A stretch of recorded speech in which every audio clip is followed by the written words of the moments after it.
Maayong bunta guys, maudi ay ni ang among sudan tung ni aging adlaw. Karon na jud ta naka voice over kay nagmaon man ang lawas sa first one. Nagpalit di ay mi diha og isda guys, unja kay kakita man kog pusit nga presko pa, so nagpalit mi ana diha og pipila ka buok lang, unja inom-inom ko og abogato tea. Unja nag-init na di ko diha guys og tubig guys kay magtuya ko og isda guys. Ato nang sabawan guys kay lami man jud og naay isda, unja tuyahon ra. So ahaw na nang gibutang diha guys. Lahi ra jud guys basta isda. Ang isda pag presko guys kay tamis-tamis jud. Mao nang nagpalit ko kay nakakita man kog isda nga presko pa. Mao na akong gituya diha guys.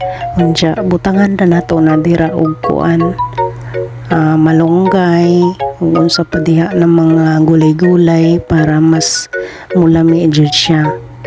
Na nang gibutangan og malunggay og sili di ay na dahon sa sili guys ang gibutang kay lami man pud ng dahon sa sili guys. So luto na guys. Dali man maluto ang isda guys, bukal-bukaran na nato, diba? Yummy, lami kaay. Unja isunod na pud nato pag adobo ang pusit guys. Automatic ra na guys, oy butangan ra nato nagdirang pampanlasa. Basta kay gitanggal na ho dira ang ata kay di man ni sila ganahagnay ata guys. Butangan na doon nato ajinomoto para pampayurik guys. Pas alasing guys, luto na nato adobo na pusit.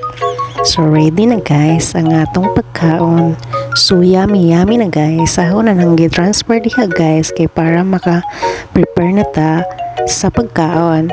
So naa na guys, luto na ang atong tinuya na isda ug adobo na pusit ug naa di ay koy giprito pod na tuna guys. Mga una guys, let's go!